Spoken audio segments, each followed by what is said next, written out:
Hello, it's day 10 of writing the Butter Book. So I have made progress on this thing. The Butter Book stands for my YA fantasy, like ACOTAR meets the TV show Friends with Faye. I still don't know how to describe it, but it's basically the code name for a book that's like tasty because it has lots of butter, the way that, you know, good food dishes have lots of butter to make that taste good. So anyhow, this is my 10th book, and yet I still get surprised every time by how much I don't know when I start writing, because sometimes it just seems like, you know, we had a 50-page outline that we outlined back in October together, so you might have seen it. I'll link that video below in case you're like, oh, I'm curious now, I want to know what's in that. It seems like it's pretty darn fleshed out, right? We talked through a lot of things, but when I got to certain places, I was like, wow, I know nothing. So right now, I'm at the break into 2 / B story / fun and games, right? They all kind of flow together really nicely. So I did the break into 2. She enters the Fae world, and I immediately was like, I don't really know much about this world. And that's a problem because I'm like, I don't know that much about the guy. I thought I did. We did brainstorm a lot about him. We named him Ryven. We gave him like this whole backstory and some friends, and like he's an Enneagram 3, which is really fun because then my main character's an Enneagram 8. So it's like me and my husband, but reversed because he's an Enneagram 8 and I'm a 3. And so it's been really fun because I'm like, I know exactly why he would like her, because she's so honest and like will tell him the truth about things. And sometimes for a person who cares a little too much what people think, that can be really, really refreshing. So it's just one of the many reasons that he's gonna fall for her. And we're gonna do what we talked about in the live streams, where it's sort of enemies to lovers, but it's like a different twist on that trope where she thinks they're enemies, but actually he's liked her the whole time pretty much. I think that's gonna be a really fun twist to put on it. And so anyway, I spent the last few days just really thinking a lot and doing some brainstorming to get to know him, trying to figure out his backstory, what might have made him, like what his misbeliefs might be. I don't know. I feel like I kind of got a sense of him. But here's what's really fun. I feel like I really do well when I think of real people or characters in movies. So I've been watching White Collar and I'm towards the very end of the show, and I'm just like, this show is done so well because there's always new twists and it doesn't get boring. And I'm watching the main character, Neil Caffrey, and he's a con man, and it's just giving me so much Fae vibes because the Fae are essentially con artists, right? They can't lie, but they don't really tell you the truth either. You know what I mean? And this guy, Ryven, he has this whole backstory.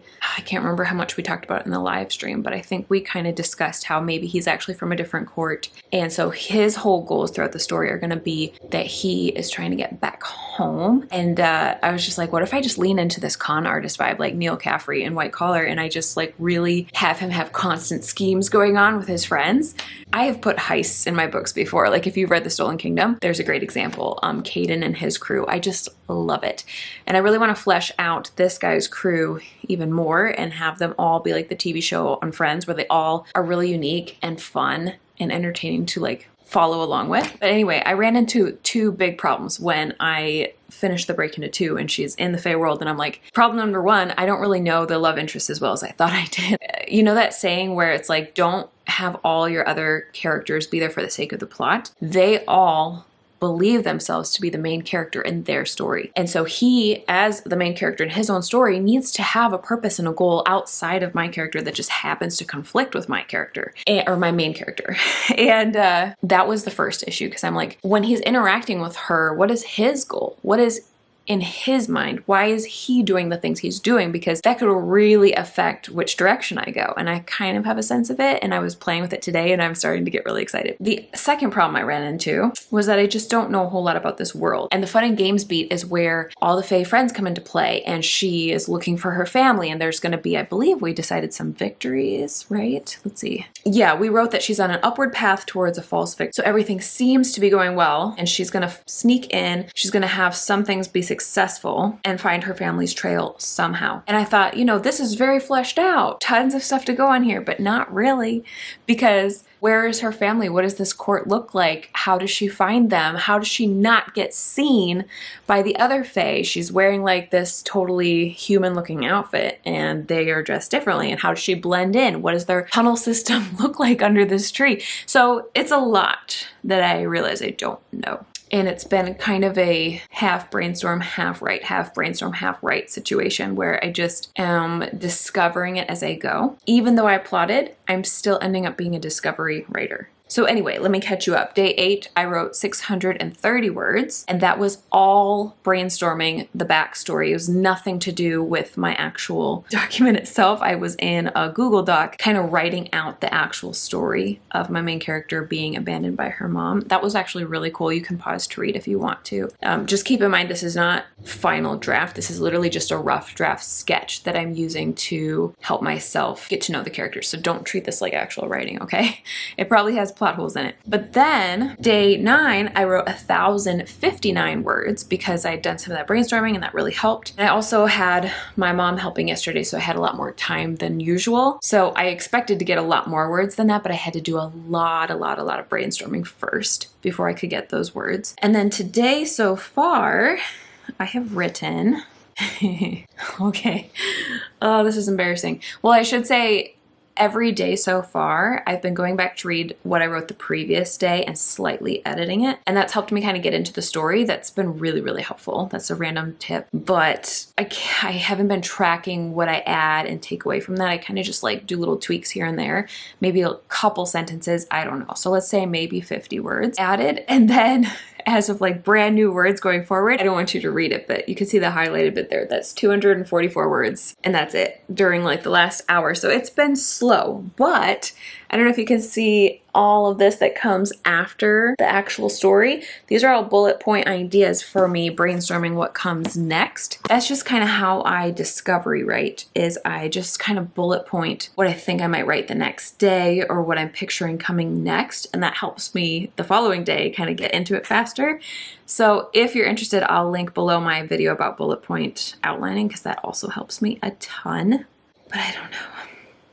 I just have a lot of questions. Like, Faye make deals, right? So I was having a lot of fun writing that he's like, I'll make a deal with you, basically. And then she's like, I'm not that stupid. I've read books before, because that's kind of fun as a reader to be like, yeah, like she should know better. But eventually she's gonna get desperate enough to make the deal, but I wanted her to be smart enough not to make it right away and to try to get information on her own and try to find her family on her own. So I have some ideas about that, but the problem is, like I said, she's not really blending into the Fae world very well. So I'm thinking I might have her just wait for him to leave his home and she'll somehow sneak back in and kind of explore and look for, I should stop myself. I don't want to give away all the details, but I'm just thinking out loud. I'm wondering if this will even just change in edits anyway. So maybe it's not a big deal to get it perfect. You know what I mean? Like sometimes I catch myself being like, well, I gotta figure out every detail right now. But when I'm smart and catch myself, I'm like, no, just write the dialogue. You can fill in the scenery later, or just write an idea of what happens. And then when you're editing, you can figure out the plot holes of that whole thing. So I'm really well set up for tomorrow, but it is the end of his nap time now, unfortunately. Hopefully I'll write a little bit tomorrow. It's Saturday, August 10th, day 11 of writing the Butter Book, and every first draft has this moment where you kind of go, oh crap, there's so much I don't know. And we talked about that a little bit yesterday, but I got the exciting idea. I was like, I want to do a newsletter giveaway, so why not bring the Butter Book into it? So what I did, let me pull it up. I just sent this newsletter out 30 minutes ago, and then I just put my son to bed, so I haven't got a chance to look at it yet. Let's find out if anybody has filled it out. I'm excited, but a little nervous. Look at that, 33 responses already. Okay, so I forgot, I never even changed. This is the graphic I used for every other survey when we were outlining the book. I didn't even look at that, but it fits close enough. So basically I was like, hey, the giveaway is just like your name and email. You don't have to answer these questions, but I put together 10 questions. Some of them are simple, like which is your favorite name? Because I'm getting frustrated with names. That's the first thing that I run into with every book, where I'm like, you know what? I just can't picture this character. Their name does not fit them, and it's just like they just need the perfect name, but sometimes it's not really true. My very first book, I named her something totally different than Evelyn, and I changed it in like the 10th draft or something crazy. So it's fine to not have the perfect name, but everything in me is like, I want to know them better, and this is one of those things that I feel like clues me into who they are. The other thing I've been doing is starting a little Spotify playlist. Trying not to get too obsessive over it, but just like anything that makes me feel like it's either the main character or the love interest, one of those two, I add it to the list because I'm like, these just make me like picture them. I don't know how else to describe it. So this is fun because I can already see a little graph for like the top name right now. They still like Riven the best. That's getting the most votes, but we'll wait and see because I just don't feel like that fits him. But there's nothing else better. But I feel like the nickname Rye is just, it's a little modern sounding. But I mean, that's not the worst thing, right? Better to be modern sounding than unpronounceable. For the love interest backstory, what's his favorite goal motivation? A mix of all the above. So escaping the court, finding a way to break out of the deal that his family made so that he has to be there, maybe impacting the leadership with some sort of coup and doing as much damage to the court as possible while he's there.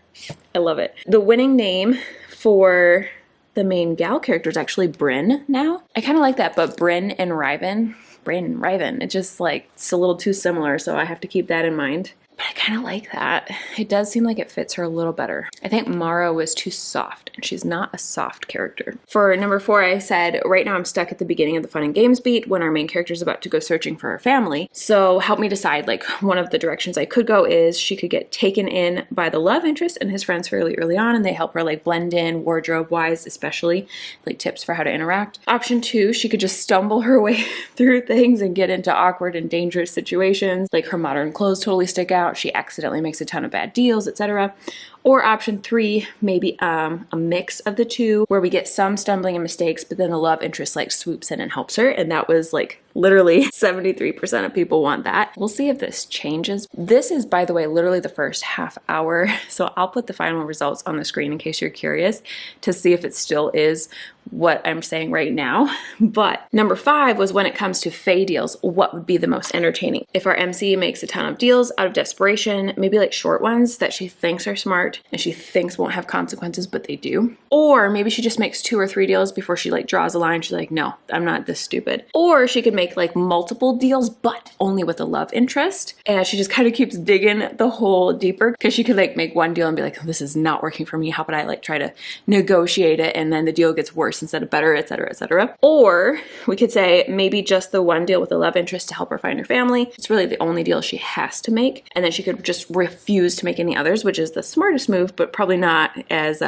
helpful for the story because it'd be hard to get anything done. And it looks like it keeps bumping down because more people are voting. I love it. Right now, the top vote is that she makes multiple deals, but only with the love interest. So she's like digging that hole deeper. I love that. Number 6 is that we voted the Fae deals are, oops, it jumped again. Oh my gosh, 41 people now. This is so fun. I love seeing this come in. Okay, so number 6, we voted that the Fae deals are bound and enforced by magic unless they let each other out of the deal. But back when we plotted this, we didn't actually get into how the magic enforces it. So I'm like, wait a minute, I kind of need to know this now. So option number 1, maybe they're like mortally bound to it. They just like, if they don't uphold their end, they just die, which is kind of severe. Number 2, they could, kind of similar to that, it could be mortally bound, but it's like a slow and painful death unless they reverse their actions and get back to the agreement. Number 3, they could include some sort of predetermined consequences that are like dependent on each individual deal. Or number 4, it could be similar to like a human court where a broken deal is brought before like the,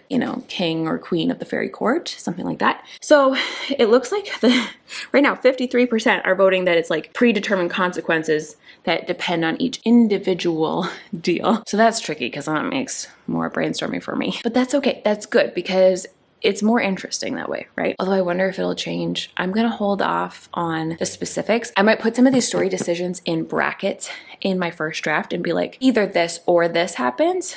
Dang it, that doesn't work, does it? Because I have to have them react to whatever the decision is. So I won't be able to get super far, but at least the next couple days I can put things in brackets. And then when I'm like, wow, I'm really stuck, that's when I'll come to the survey and be like, all right, what do we choose? Number 7 is that the love interest in our main character do eventually make a deal, right? That's the one thing I know for sure. I want them to make a deal. And he's supposed to help her family in exchange for something. I'm thinking her time. That's what I wrote in the first draft. We'll see if it sticks. But I was like, this is literally all she has at the moment, unless I give her something else. So what does he want her to help him with? And this is our forced proximity trope. I added this in the notes, so I'm like, this is gonna be super fun. I'll put an other box, and there's already some ideas in here. But the ones that I came up with last night were she could spread some random lies on his behalf. Since he can't lie, Fae in this world can't lie. We're sticking with the traditional Fae elements. So she could lie for him. That's valuable, right? Another thing is she could just pretend to be a servant, like do some sort of kind of menial labor that only the humans do in this world and spy for him. That's an idea. I put something more magical related. I don't know what. If we lean into the con artist or the heist vibe, maybe he needs like one more man for the job, whatever that is. And then I actually just put like, or maybe all the above, because why not? If he's getting just her time and he doesn't specify, then he could make her do all of that. Or if you guys end up voting for the whole, like she keeps digging the hole worse and keeps changing the deal, he could kind of go through one thing at a time. Like, first you got to lie for me. All right, well, you want to change the deal? Now you got to do this. Like, this could be fun. This could kind of work together really nicely. But right now, the winning vote is pretending to be a servant to do menial jobs and spy for him, which is a really good option. I like that. I just don't know what he wants to know. So it's like one answered question leads to a new question. You know what I mean? That's normal though. Okay. This one's super random, but really funny. So number 8, one of our tropes that we wanted to include was secretly staying in someone's house. And I already have started brainstorming what his house looks like, but I am kind of struggling because there's only one entrance. And so I just solved that earlier today. I thought of something fun that will allow her to get in and out. You know, I'm not going to spoil that for you, but what I was thinking is, does she just sneak in and stay the one night and then he finds her right away? That's option 1. Option 2, she stays there for a few nights and thinks he doesn't know, but he totally does. He like locks her out and she has to beg to make the deal. Or option 2B, same thing. She stays a few nights, he catches her, locks her out, but then he saves her from like a Fae creature. And then option like 2C, it's like the same, where she stays a few nights and thinks he doesn't know, but he does. Then he wakes her up one morning or night and like catches her. And then my last option, which is actually the 36% right now, the majority vote, is that she stays there a long time, like a week or longer, before admitting it to him. And then he says something funny like, yeah, I know. How do you think the door was always unlocked? Or something like that. I think that's hilarious. I'm so happy you guys like that one. See, the funny thing about that is I was thinking these things up as I wrote the survey, and the last options are often the most interesting ones because it takes us past the most obvious things. So even if I wasn't brainstorming with you guys, I'm still noticing that pushing myself to think of more than the first or second option tends to make me think of more interesting options, which is kind of fun. You guys voted that you do want to see the results in both the newsletter and the survey, so I'll be doing that. If you're on my newsletter, you will see this the week after in my next newsletter, so I'll put my link here if you're interested, but also this YouTube video, I'll share the final results. Number 10 is about the Kickstarter pre-launch page, and it looks like a lot of you are really excited to go check it out. Let's see if anybody else signed up, because I have been so shocked by the fact that this book's not even written yet, and it already has, look at this, 106 followers. How cool is that? And I'm definitely going to launch the Butter book on Kickstarter first because it was so much fun with the Queen's Rise. After doing this, I was like, let's do it again. I love it. So I'll definitely be launching the Butter book there, but obviously I have to get the book written and a cover and a title and edits and etc. So it'll be a while, which is why I made the Kickstarter pre-launch page, because then you can just get notified whenever the book is ready. If it's 3 months from now, 6 months from now, a year, 2 years, I don't know, but you will know if you sign up for the pre-launch page. So I'll link that below too. And then my bonus question was just for fun. I was like, I really want to know who's pre-ordering the hardcover, and Ingram Spark does not currently show authors their pre-orders, which is really frustrating. So I can see ebook pre-orders on KDP, but then over on Ingram Spark, where I print the hardcovers, I will not know how many people ordered until it comes out, or technically they say the 10 days before it comes out when they start printing. And that's always a little nerve-wracking. So I was like, I'm just gonna throw this in there at the end. Like, have you pre-ordered yet? And if you are interested in pre-ordering that book and you want to get a copy, that link is of course below as well. There's 46 people now. Oh my gosh, I am so excited. This just makes me really want to write. And what's funny is I just got very energized by that. I was over here just dying to take a nap, but now I'm excited and I want to write. We're going to do this. I'm going to try to write for the first 30 to 45 minutes, and then I'm going to go take a nap for the rest of his nap. That way I can kind of get the best of both worlds, because it's Saturday. I don't have to write today, but it would be fun to catch up a little and see how it goes. So let's find out.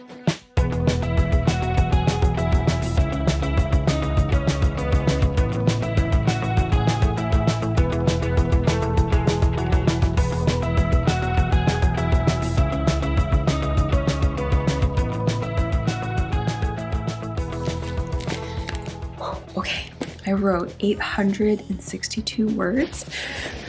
And it was flowing so well that I want to keep going, but also I can feel my entire body starting to get sick and not feel good because I didn't sleep enough last night, to put it simply. I love that there's just random cars here. The survey has 80 now, which is so fun. When I checked in kind of midway, Alaric and Talon were actually tied with Riven for the guy's name, but now you can see Soren is in the lead, so we'll see if that sticks because that's a fun name, but none of these names feel like him. I don't know. For the girl, on the other hand, Bryn has been in the lead pretty much every time I've checked, which is really fun because that kind of does feel like her. I could see it. I think it could work, maybe.